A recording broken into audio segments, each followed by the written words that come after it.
Isso eu nunca vi. Aprendendo, nem veja. Continua no. É melhor você continuar na ignorância. Continua a mão do cara. Aprendendo a ser o pesquisador. Todo aquele que pretende conhecer uma ciência precisa desenvolver uma ação individual de descoberta para os estudos.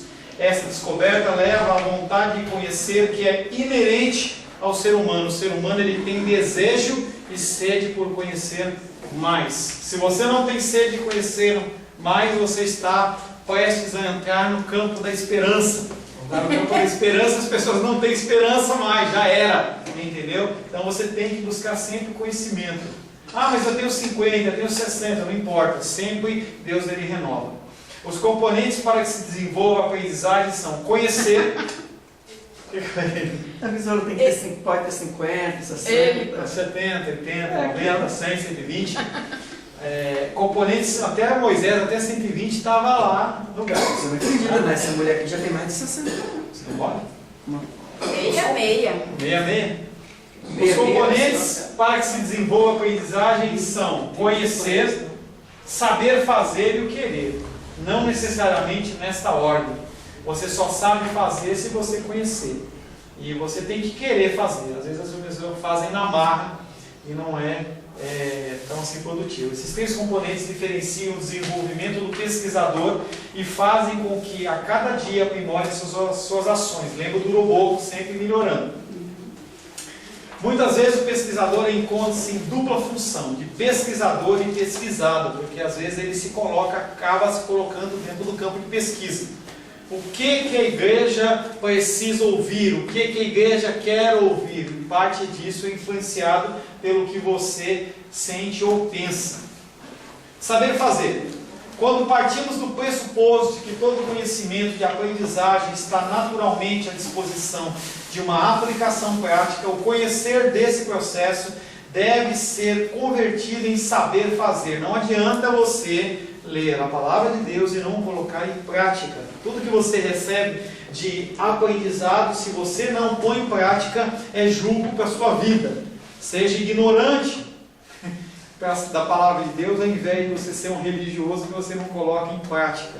Você vê que o Senhor Jesus ele bate muito mais nos fariseus que sabiam muito do que naqueles que não sabiam nada. Tá? Então põe em prática, não é para você virar uma ostra e eu não vou aprender mais nada porque senão eu vou ser julgado. Não, em contrapartida tem o ensino dos talentos, em que o Senhor vai falar assim, poxa, eu te dei uma série de talentos e você enterrou o seu talento. E aí o julgamento é também pesado. Tá? Querer. O desejo, a vontade de aplicar algo é de fundamental importância para que se obtenha sucesso. Dentro do nosso contexto, o querer vem de Deus. Porque tudo é por Ele, para Ele, e através dEle, sobre Ele, com Ele. Tudo tem que ser com Ele. Então, mesmo o nosso querer, ele vem na nossa vida através do Senhor. Você não vai acordar 4 horas da manhã, de livre, gongado, para orar.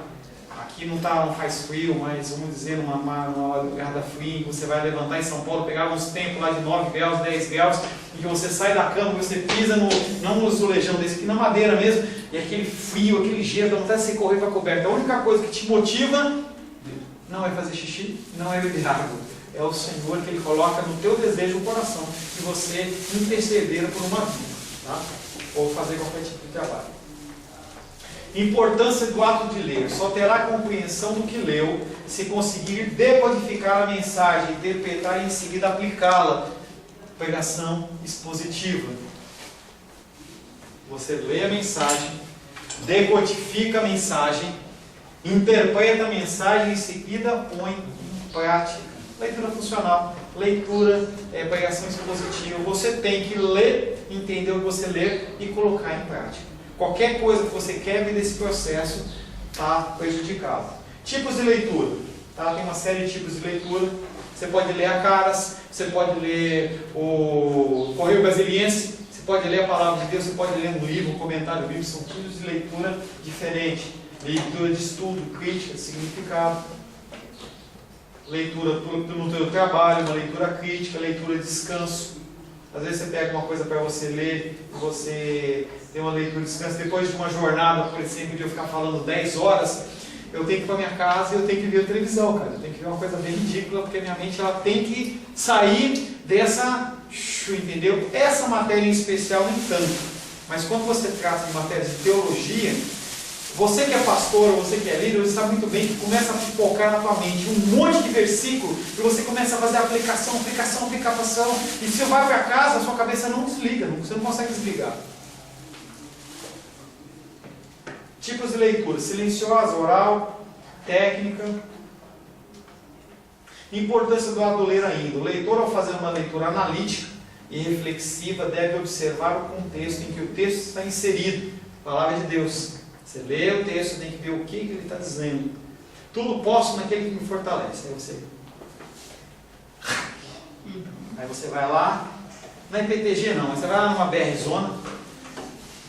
Você é um policial federal, você para assim na frente da rua, sem uniforme, olha para a carranca e fala assim: para! Em nome de Jesus. O que vai acontecer? É que os seres celestiais vão vir recolher os seus pedaços e vão levar você para a glória, que você vai morrer. O texto ali não está dizendo que você pode fazer qualquer coisa. Porque senão Cristo, quando foi tentado pelo diabo no deserto, em Mateus 4, ele tinha se jogado no pináculo, para me jogar, e pulava, entendeu? Não, ele não fez porque ele podia tentar, não tinha contexto. O diabo estava querendo fazer uns jogos de palavras, estava querendo tirar as palavras do contexto. Selecionando material para a leitura. Gente, isso é importantíssimo. Nós não temos tempo, nós vivemos uma cultura acelerada.